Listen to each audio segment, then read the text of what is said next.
Bem, com muito prazer eu recebo o Dr. Gonçalo Vecina, professor da Faculdade de Saúde Pública da Universidade de São Paulo, foi já secretário municipal de saúde, passou pela Anvisa, bem, tanta coisa, diretor administrativo, né, do Hospital Sírio-Libanês, etc, etc, etc. E justamente eu sempre acompanho, tive um prazer de participar com o doutor Vecina no Jornal da Cultura e acompanho no Jornal Estado de São Paulo os seus artigos. Agradeço muito o senhor ter aceito o convite. E a primeira pergunta é uma questão que o senhor coloca no último artigo. É genocídio, não é, que nós estamos assistindo no Brasil? Veja bem, é óbvio que cabe uma discussão aí. Não dá para comparar com o que aconteceu com os judeus na Alemanha, não dá para comparar com o que aconteceu com os armênios em relação à Turquia. É óbvio que não dá para comparar com o que aconteceu aí em Ruanda.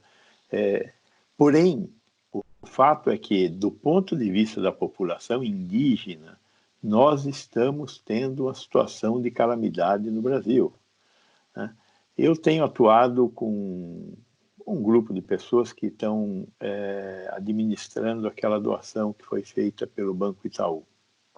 E nós temos tido a oportunidade de estar presente no país inteiro.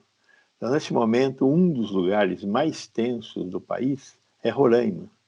Ninguém sabe, ninguém fala da crise humanitária que nós estamos tendo em Roraima, tanto do ponto de vista dos imigrantes venezuelanos que estão lá, quanto do ponto de vista dos Yanomamis. Então, é uma situação extremamente grave. Os hospitais que existem estão saturados e com doentes muito graves, sendo muito, muito maltratados. Felizmente tem a presença do Exército, mas o Exército é insuficiente para dar as respostas sanitárias que nós temos que dar para essas populações. Então, do ponto de vista da população indígena, eu acho que nós estamos vivendo, sim, um genocídio no Brasil. O que está acontecendo em Mato Grosso do Sul, em Dourados, nós temos visto e ouvido falar desses casos. Agora o que está acontecendo lá na Terra Chavante, o que está acontecendo em São Gabriel da Cachoeira, só que não está sendo noticiado. Nós não estamos tendo notícia disso. Mas este governo abandonou os índios e soltou os garimpeiros, os madeireiros, em cima destas populações. Estas populações estão totalmente abandonadas. Isso é, com certeza, um crime de lesa humanidade que nós estamos fazendo contra os habitantes índios daqui. E a responsabilidade desse atendimento é federal, está na Constituição, não é dos estados, não é dos municípios, é federal. Então, nós estamos abandonando os índios à sua própria sorte, e eles não têm capacidade imunológica para lidar com essas doenças que são introduzidas por nós na sociedade. Eles são muito menos resistentes. Então, os cuidados tinham que ser redobrados com eles, porque eles não têm, e não têm acesso a ser serviços de saúde também. Essa doença, uns 20% das pessoas que pegam essa doença precisam de hospital, precisam de UTI, com uma mortalidade muito elevada. Então, eu acho que nós estamos vivendo um clima de genocídio. E quando você pega também as populações pobres da periferia das nossas grandes cidades, nós estamos tendo uma incidência 4 a 5 vezes maior entre os pobres. Não é porque a doença gosta de pobre, ela gosta de gente. Só que o pobre está na rua, porque o pobre precisa comer, porque o pobre precisa trabalhar, porque o pobre não tem estoque de comida em casa, né? Então, é ele que está pegando o transporte coletivo, é ele que está encontrando com o vírus e é ele que está pegando a doença. Agora, as mortes são uma consequência direta do número de casos. Então, quanto mais casos eu tenho, mais mortes eu terei. Se eu tenho um número de casos maior entre as populações menos favorecidas, eu vou ter um número de mortes maior. Agora, é nesse sentido que eu acho que nós temos que acordar para essa realidade. Não dá para viver sem perceber que está acontecendo esse desastre humanitário no Brasil. Doutor Vecina, o primeiro caso no Brasil foi, eu até anotei aqui, 26 de fevereiro. A primeira morte, houve depois uma divergência, mas parece que a data é 12 de março. Né? Nós estamos no início de agosto, não completamos, portanto, 5 meses da primeira morte. Estamos chegando a 100 mil, que daria uma média macabra, dramática, de 20 mil mortos por mês. É difícil encontrar algum momento da história do Brasil, não há, na verdade, nenhum momento da nossa história do Brasil uma tragédia dessa magnitude. É isso que me incomoda também, doutor Vecina, é a sociedade ter se acostumado com as mortes, né? A cada dia 1.000, 1.100, 900, depende do dia. E o presidente da República também, e o Ministério da Saúde. Como explica? Eu queria colocar essa questão para o senhor. Nós estamos há 75, 76 dias sem ministro da Saúde. É o único caso no mundo que está acontecendo. E as entidades de classe? Conselho Federal de Medicina, a Associação Médica, eu não vejo elas falarem, protestarem. De fato, nós não estamos tendo uma manifestação da categoria médica. Eventualmente, existem algumas associações, a Abrasco, Associação Brasileira de Saúde Coletiva, esta tem se manifestado com muita frequência. Semana passada, eu participei de uma reunião na Academia Nacional de Medicina. A Academia Nacional de Medicina também está se manifestando em relação a esse descalabro que é a ausência de ministro de saúde, a ausência do Ministério da Saúde. Porque o ministro da Saúde, eu já convivi com um ministro da Saúde que não era médico, foi o ministro Serra. Olha, foi muito bom.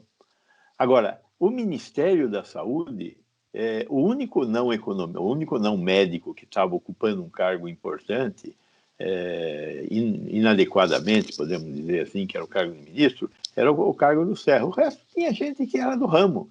Então, tinha economista onde tinha que ter economista, porque era a área de finanças, tinha engenheiro onde tinha que ter engenheiro, porque é a área de manutenção. Agora, não tinha que ter médico, enfermeira, farmacêutico, tinha médico, enfermeira, farmacêutico. Né? Os militares ocuparam 28 cargos de carreira no Ministério da Saúde. É uma coisa impressionante, cargos importantes, cargos que estão discutindo como doenças devem ser abordadas, como recursos devem ser distribuídos, como compras devem ser realizadas. E eles não entendem absolutamente dessas coisas. Nós estamos, neste momento, com a iminência e, em algum lugar, com falta de medicamentos para fazer intubação. Quando você vai intubar uma pessoa, ninguém gosta de enfiar um tubo dentro da traqueia. Você tem que anestesiar a pessoa para que ela não resista ao processo de intubação. Não existe jeito de intubar sem anestesiar, tem que colocar um hipnótico e um relaxante muscular. Nós estamos próximos à falta de relaxantes muscular e de hipnóticos. Por quê? Até o início da epidemia, nós, nas nossas UTIs, intubávamos, em média, 15% do total de pacientes. Na epidemia, por causa dessa doença, que leva a uma insuficiência respiratória muito importante, nós estamos intubando, em média, 80% a 85% dos pacientes. Nós aumentamos muito o número de leitos de UTI. Nós saímos de 14 mil leitos de UTI para cá quase 20 mil leitos de UTI.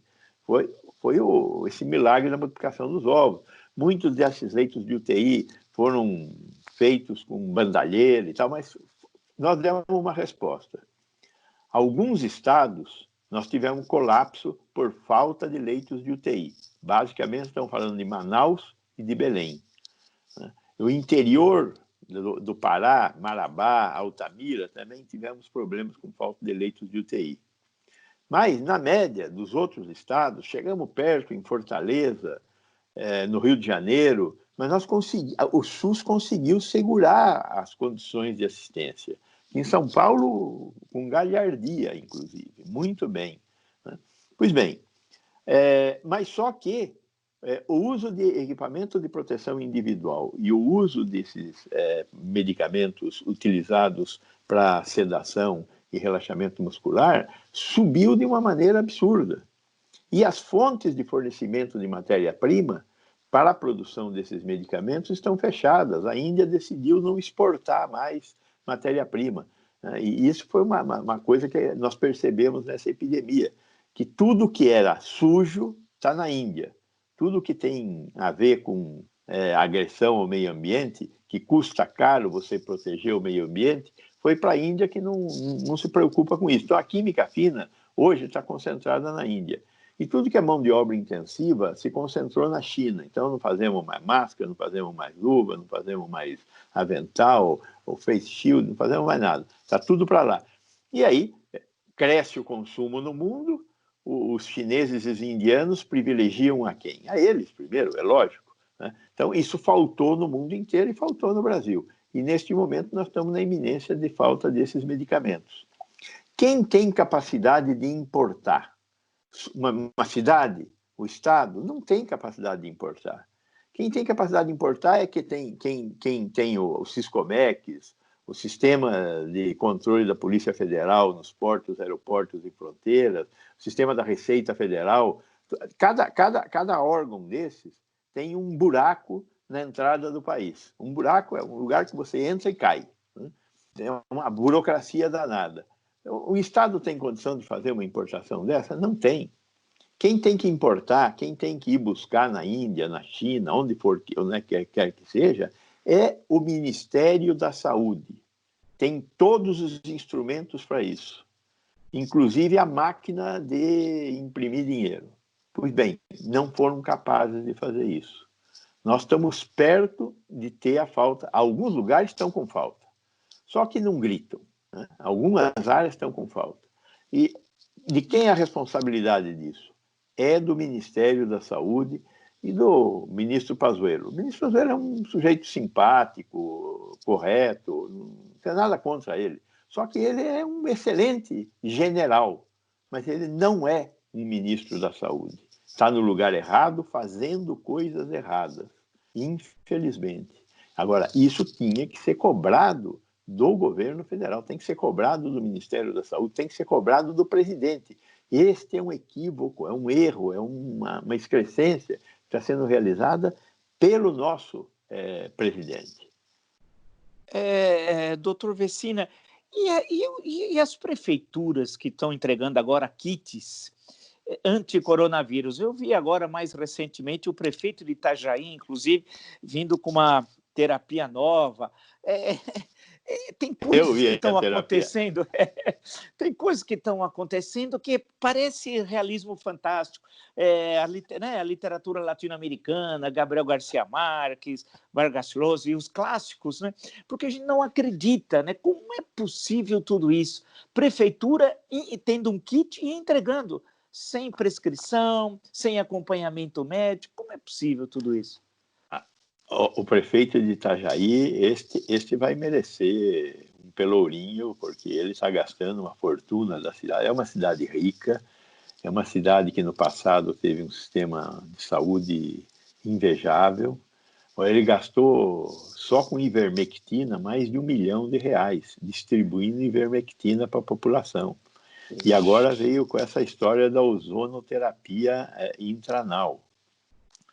Os ozonoterapeutas, eu já tive várias vezes encontro com os ozonoterapeutas na minha vida profissional, que eles querem transformar a ozonioterapia em uma coisa séria. Não tem jeito de ser sério uma coisa dessas daí, né?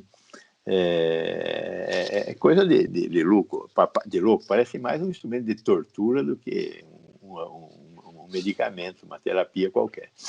Mas, de qualquer forma, esse prefeito de Itajaí, esse é um incapaz, né? Agora, tem gente trabalhando com ele que está propondo isso, a distribuição do kit de ivermectina, do kit de hidroxicloroquina, agora esse negócio de ozonoterapia. O sujeito é um irresponsável, ele tinha que ser colocado no hospício. Não tem, quer dizer, os outros não merecem isso. sei lá o que nós teríamos que fazer com ele. Mas o que ele está propondo é um crime, não é? Que as pessoas acreditarem que a ivermectina tem algum tipo de ação que não seja controlar piolho, porque a função da ivermectina é essa, não tem o menor cabimento, né? E agora, eu acho que essas coisas feitas por um agente do poder público devem ser responsabilizáveis. Espero que o Ministério Público, é a função do Ministério Público, investigar esses casos e buscar a consequência desses casos, porque dinheiro público foi utilizado e também a crença das pessoas foi comprometida com promessas que uma pessoa do povo acredita no seu governante. É uma coisa inacreditável, mas acredita, né? Então, o Ministério Público tem a função de verificar isso, ir atrás disso e punir esse agente do poder público, sem sombra de dúvida, né? Espero que faça isso. Eu já tive, como agente público, bastante briga com o Ministério Público, né? O Ministério Público não perdoa. Pois bem, está na hora de olhar para o que está acontecendo nessas cidades que estão fazendo essas loucuras, né? Doutor Vecini, e os testes? Por que se testa tão pouco no Brasil? O que acontece? Bom, primeiro houve um problema da falta de testes, né? Esse teste, são dois tipos de testes. Tem um teste que é o chamado teste molecular, o RT-PCR, que identifica a presença de vírus na orofaringe. Se tem vírus na orofaringe, vai desenvolver ou está já com a doença em andamento. Quem tem vírus na orofaringe dissemina os vírus, quando fala, quando tosse, quando espirra. Não precisa estar na fase de doença, até porque muitas pessoas que têm essa doença acabam não percebendo que tem a doença. 40% das pessoas que têm a doença nem percebem que têm a doença. Então, mas, tendo o vírus na orofaringe, são disseminadores do vírus e, portanto, eles infectam outras pessoas. Logo que a epidemia começou, o Brasil foi um dos primeiros países do mundo a identificar o genoma do vírus. Foi aqui na USP, a professora Esther Sabino decodificou o vírus. Em cima dessa decodificação, esses testes moleculares foram produzidos. Então, a Fundação Oswaldo Cruz produziu um teste molecular, os grandes laboratórios privados, todos os grandes laboratórios privados do Brasil desenvolveram seus próprios testes de RT-PCR e colocaram à disposição dos hospitais. Porém, eles não tinham, em quantidade suficiente, as máquinas que fazem a leitura desse teste.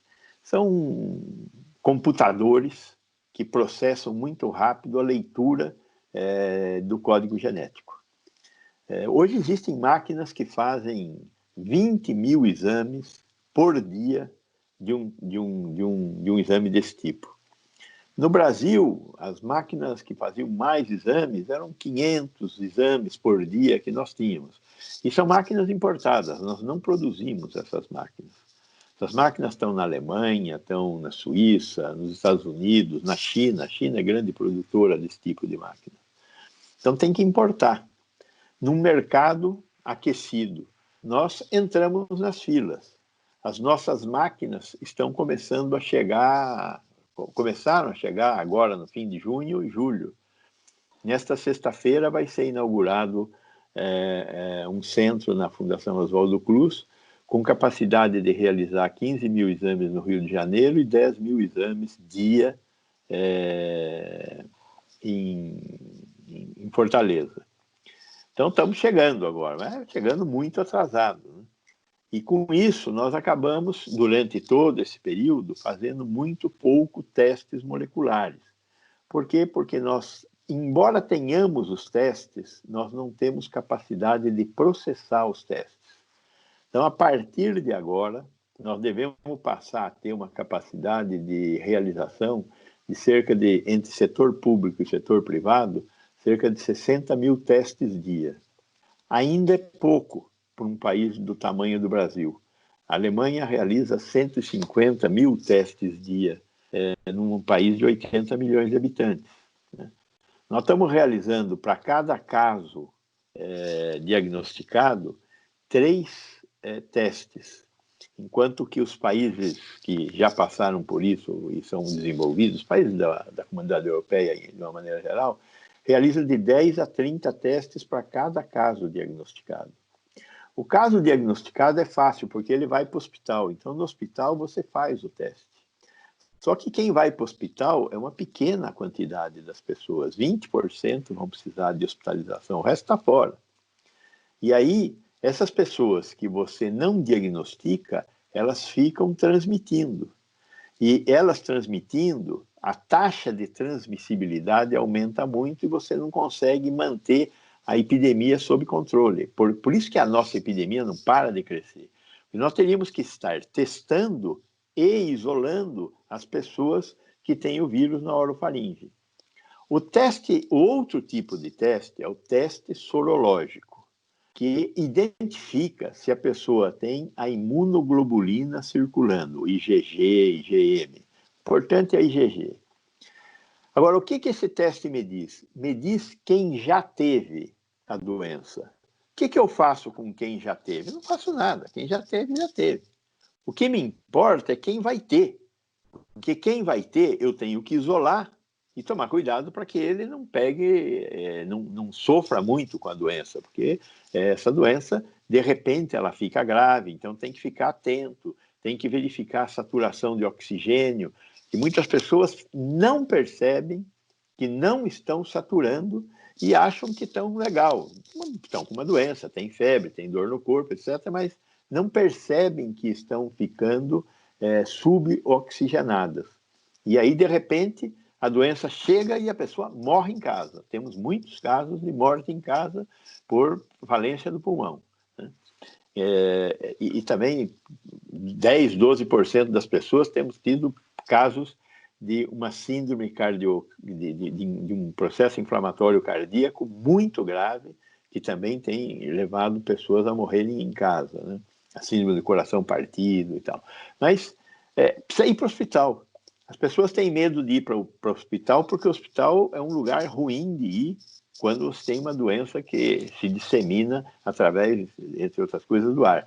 Então, as pessoas ficam em casa, mas tem que ir para o hospital, tem que ligar para o seu médico, tem que conversar com o seu médico. Não fique em casa se você acha que você tem febre, que você está em falta de ar. Ligue para o seu médico, ligue para o centro de saúde, vá para o hospital se você não for atendido pelo telefone, ou vá para a unidade básica de saúde. Mas procure alguém que possa verificar como você está saturando, como é que está a sua respiração. Porque esta doença tem essa característica. De repente, a pessoa dessatura e entra em insuficiência respiratória. Então, o teste sorológico, esse teste rápido de farmácia, tá? Do ponto de vista de saúde pública, não tem valor nenhum. Esse teste é um teste que, neste momento, só tem valor comercial. Para que serve para a saúde pública? Para fazer inquéritos sorológicos, para saber quantas pessoas nós temos na sociedade que já tiveram a doença. E estamos fazendo. Então, tem a pesquisa lá da Universidade Federal de Pelotas, que criminosamente o governo federal parou de financiar. É uma pesquisa de 8 fases, que em 130 cidades pesquisa milhares de pessoas, e é uma fotografia da doença no Brasil. Ela fez 4 fases, falta mais 4 fases. O Ministério da Saúde parou de financiar. Todos pela Saúde assumiu a parte do Ministério junto com a FAPESP. Essa segunda fase são 20 milhões de reais. Agora, nós precisamos saber como é que está andando. Então, eles descobriram, por exemplo, que Manaus tem uma soroprevalência de 20%, ou seja, 20% dos amanauenses já tiveram a doença. Por quê? Porque vivem na rua. Por quê? Porque são pobres. Aqui em São Paulo, 10%. Então, é importante acompanhar isso, por causa da chamada imunidade coletiva, imunidade de rebanho, que é quando você vai parar de ter casos. Ninguém acredita que a gente vai parar de ter casos tendo a doença, só o nosso presidente. Né? Nós só vamos parar de ter caso quando tiver vacina, porque não vamos conseguir aumentar muito a soroprevalência. Pode ser até que em algumas categorias de pessoas eu tenha um número muito elevado de pessoas com a doença, que é pobre, né? Nós estamos também fazendo uma pesquisa em 9 hemocentros. O hemocentro é um lugar onde fica guardado. Você vai lá doar sangue e uma amostra do seu sangue fica guardada para caso aconteça algum desastre com o sangue. Comunique uma doença quando ele for aplicado. Então, fica guardado como uma contraprova. Nós estamos pegando essas contraprovas e fazendo a soroprevalência desde janeiro, em 9 hemocentros do Brasil, para ver como é que está a soroprevalência. De repente, a de Manaus, em maio, estava com 50%. 50% dos doadores manauenses já tiveram a doença. Só que aí nós temos que gente de 18 a 60 anos, porque abaixo de 18 e acima de 60 não tem doador. E é gente que circula, né? Então, provavelmente, alunos, professores, gente que não anda na rua, não está nessa amostra. É uma amostra muito viciada. Mas é importante a gente acompanhar. Então, esses testes sorológicos servem para a gente acompanhar isso. Aqui em São Paulo também tem a pesquisa aí do Instituto Fleury, que fez uma primeira fase com 6 distritos na cidade e agora está fazendo em todos os distritos, já teve 2 ondas e vai fazer mais 2 ondas. É importante acompanhar essas ondas de pesquisas sorológicas. É para isso que serve o teste sorológico. Não serve para te dar um atestado imunológico. Eu quero um passaporte imunológico. É bobagem isso. Tá certo? Perguntar uma coisa, doutor Vecina.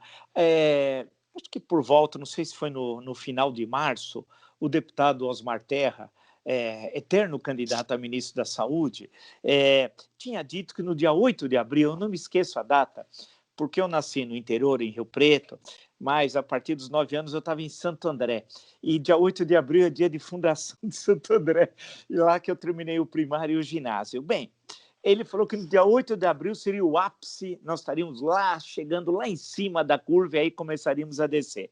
Bem, nós já passamos, estamos aí no início de agosto, e a situação é cada dia mais grave.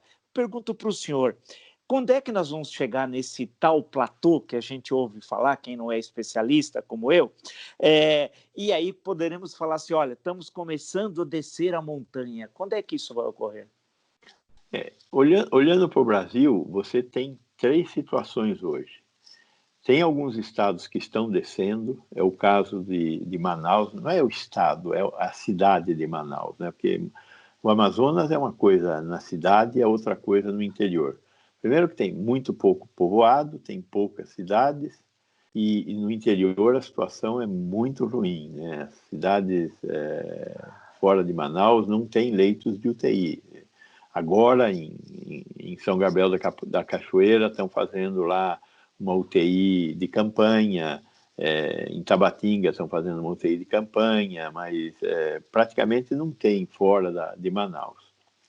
Mas em Manaus, você tem hoje nós estamos vivendo uma queda no número de casos.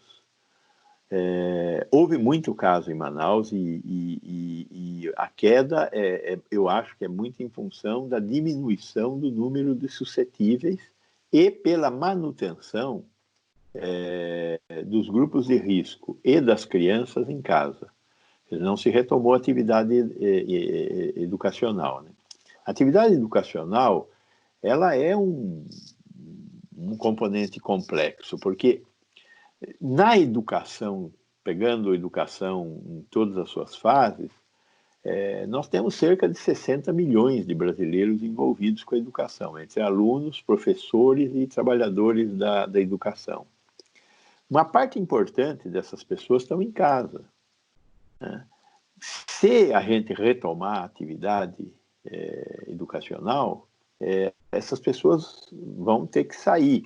E as crianças e os adolescentes são importantes vetores da doença. Hoje, você vai nos pronto-socorros infantis, os pronto-socorros infantis estão vazios, né? Eu trabalho com alguns pronto-socorros infantis em São Paulo, estão com 10, 15% da taxa de ocupação, né? As mães nunca tiveram tão pouca preocupação com pneumonia, bronquiolite, essas doenças típicas das crianças, que nesse período de frio explodem. Esse ano não teve, não está tendo. Por quê? Porque as crianças não estão trocando material biológico na sala de aula, né? Vai lá, infectam meia dúzia, voltam, levam para casa, aí o pai e a mãe pegam a gripe, ou traz a gripe, a criança pega, leva para a escola. É impressionante o movimento que as crianças fazem e a importância dela como vetores biológicos. Então, nós temos veja, um país de 210 milhões de habitantes, 60 milhões estão fora do mercado. Então, essa retomada é uma coisa que deverá ter um chute para cima importante se retomarmos, né? A outra questão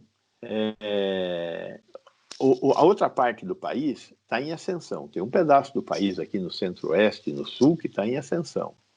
E o interior está em ascensão. E tem uma parte que está no platô. O município de São Paulo está no platô. Está no platô lá em cima. Não está no platô lá embaixo, está no platô lá em cima.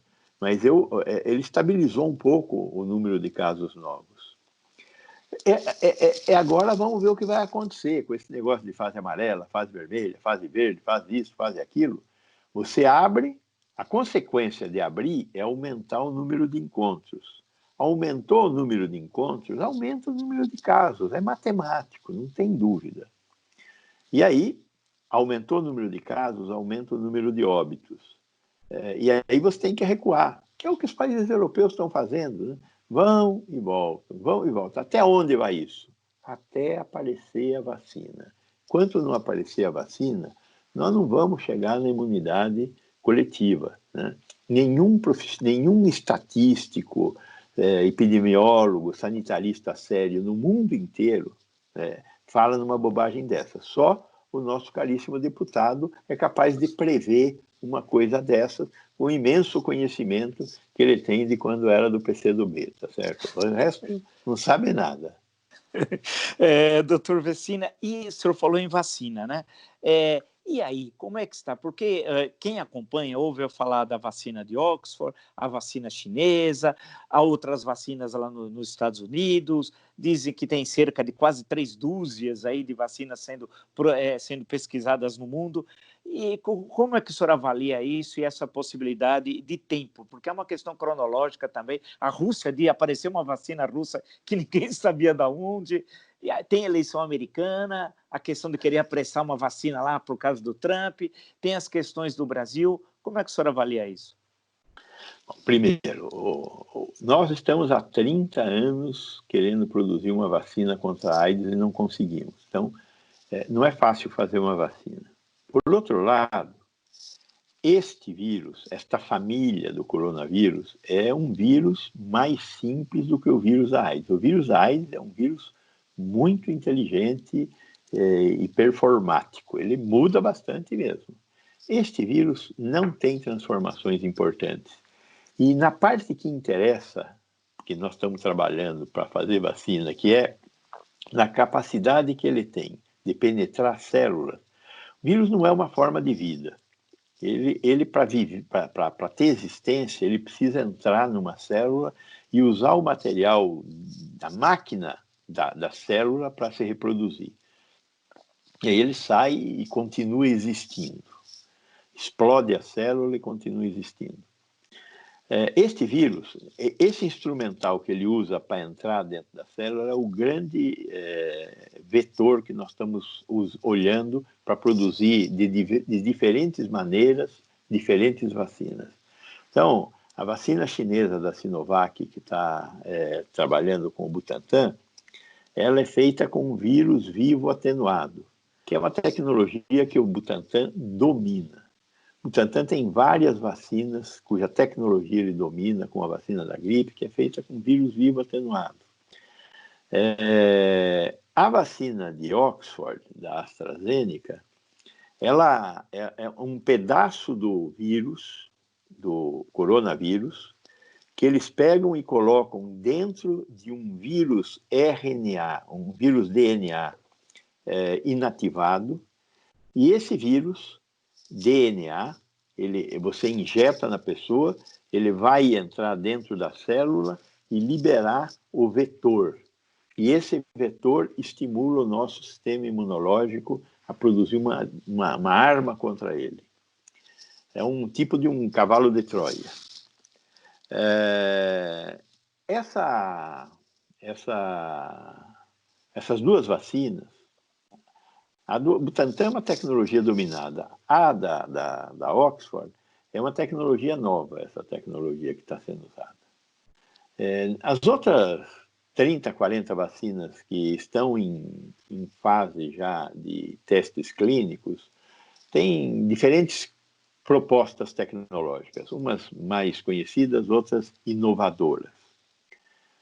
As mais conhecidas têm um problema, nossa experiência com vírus vivo atenuado, vírus atenuado, é que ela não dá uma imunidade que dura muito tempo. Então, por exemplo, a vacina da gripe você tem que tomar todo ano, porque a imunidade dura pouco tempo. Nós não sabemos quanto tempo vai durar essa imunidade que nós vamos conseguir com essas vacinas, mas nós já sabemos que estas vacinas têm essa característica. Uma vacina de vetor como esta da Oxford dará uma imunidade de quanto tempo? Se der a imunidade, não sabemos. Ela dá imunidade?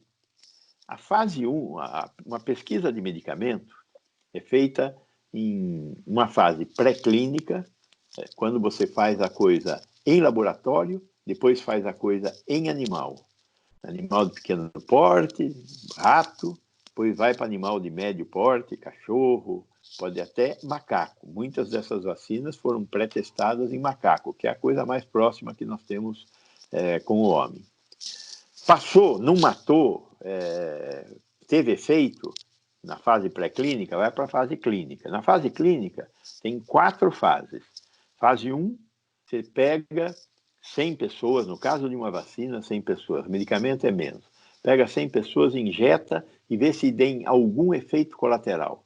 Nenhum efeito colateral, ninguém sofreu nada. Pega mais 100, 200 pessoas, no caso de vacina, remédio é menos. Injeta para saber se produz eficácia. O que é produz eficácia? Produz efeito, se desenvolve anticorpos. Aproveita já também e olha os da fase 1. Só que na fase 2 tem um pouquinho mais de gente. Então, você soma a fase 1 com fase 2, então vai ter 300 pessoas que não tem efeito colateral, e você vai acompanhar essas pessoas durante 1, 2 meses para ver se eles desenvolvem anticorpos, ou seja, defesa contra o vírus. É segura e eficaz? Aí vamos ampliar. Milhares de pessoas.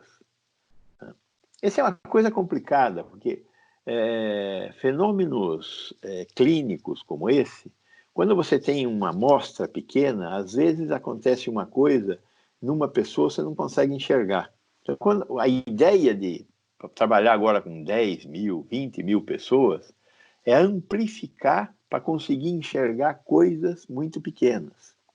Uma vacina é um produto que você aplica numa pessoa que não está doente. Então, ela não pode causar doença. E ela tem que causar o que eu quero que cause. Não pode ser 50% de eficácia, tem que ter uma eficácia mais alta. Então, estamos nessa terceira fase. Quanto tempo demora a terceira fase? 2, 3 meses nós já temos os resultados das pessoas que foram inoculadas, desenvolveram anticorpos e não desenvolveram nenhum problema colateral. Terminada a fase 3, que deve ser aí por volta de outubro, novembro, a vacina está pronta para ser registrada na Anvisa, no FDA, na Agência Europeia, em todas as agências do mundo, e pronta para ser comercializada. Em tese, a partir daí, ela teria que ser produzida.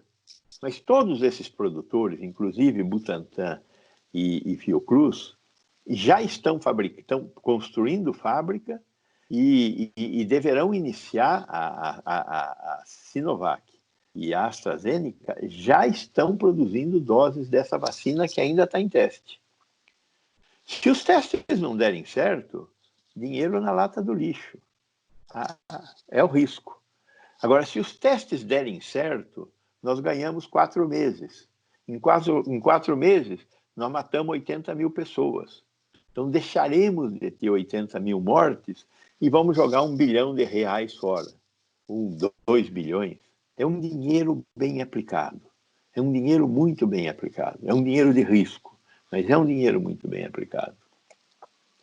Todos os grandes produtores de vacina que chegam ao fim de uma fase 2 vão se encaminhar para isso. O mundo precisa de 7 bilhões de doses, mais talvez, porque as 2 vacinas que estão sendo testadas aqui no Brasil, a da Sinovac e a da AstraZeneca, até o momento elas precisam de 2 doses para serem imunizantes. Então, se vai produzir 30 milhões de doses, vai vacinar 15 milhões de pessoas.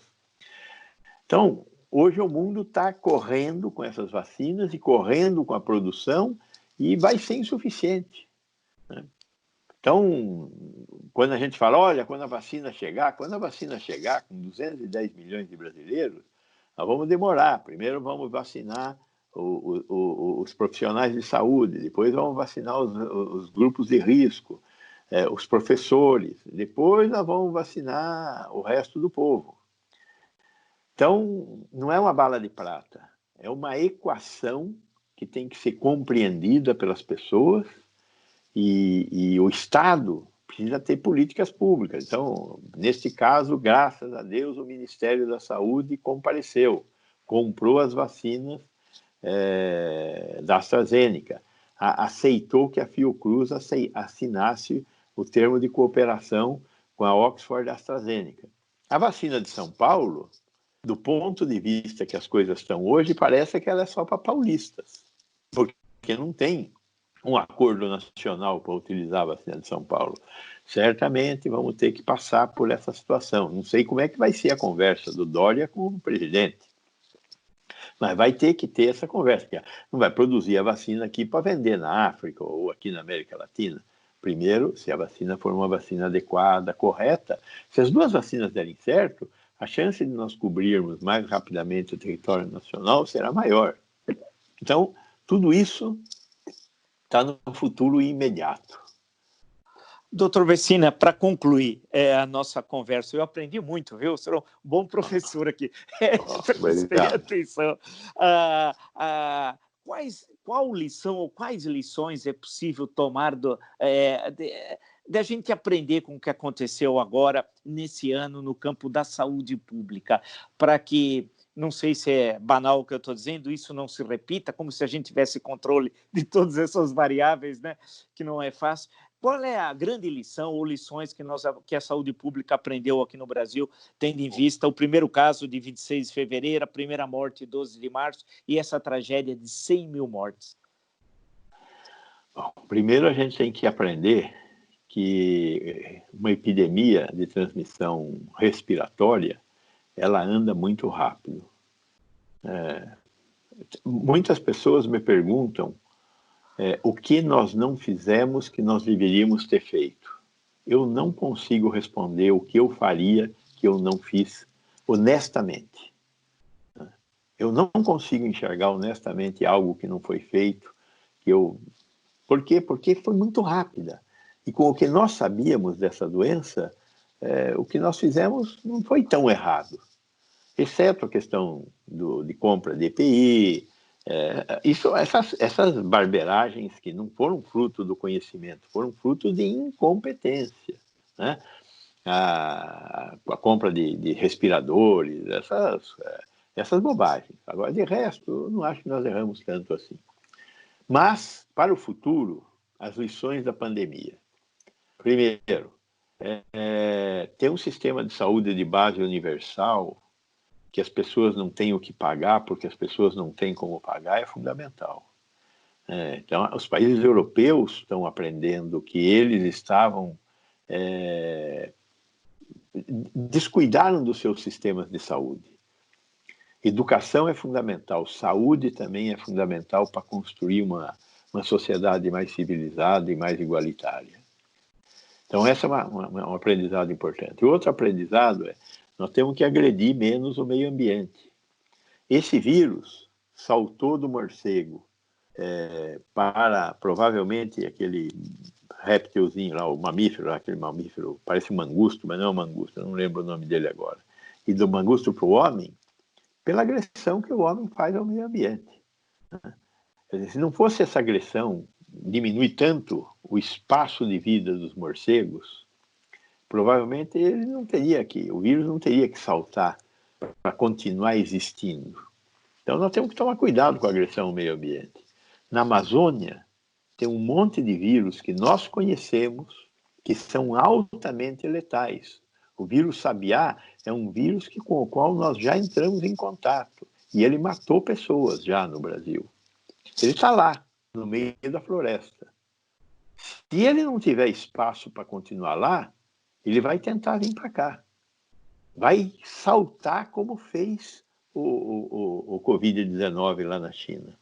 Então, temos que ter um pouco mais de respeito pelo meio ambiente. Temos que pensar mais na atenção primária à saúde. Quando a epidemia veio, uma coisa que nós fizemos errada, como faltava EPI, nós paralisamos as equipes da saúde e da família, porque os agentes comunitários não tinham máscara, essas coisas para se proteger da doença. E ficou meio paralisada a atenção primária à saúde. A atenção primária à saúde é fundamental. Por quê? Porque continua tendo hipertenso, continua tendo diabético, continua tendo gente com câncer. Nós paralisamos o atendimento dessas pessoas. E agora elas estão começando a morrer. E nós vamos pagar um bom preço ainda em mortes de câncer, em mortes de causas cardiovasculares, pela paralisação do sistema normal de saúde. Não cabia sistema normal de saúde e Covid. Para você ter uma ideia, o Brasil interna 20 milhões de pessoas por ano para essas coisas que a gente tem normalmente. Se todos os casos de Covid acontecessem até chegar à imunidade de manada, em um ano, nós teríamos 30 milhões de internações a mais. O sistema de saúde não suportaria 50 milhões de internações.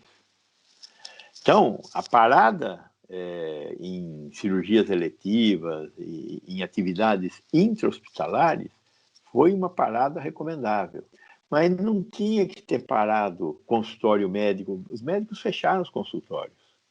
Não, tinha que ter protocolo para atender. Tem que atender de máscara, tem que atender de face shield, tem que ter higiene, enfim. Mas nós não podíamos ter parado, porque agora o backlog que nós temos que resolver é muito grande.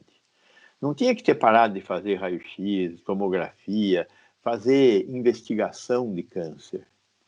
Embora, com certeza, se nós tivéssemos continuado a fazer essas coisas, o isolamento social teria sido menor.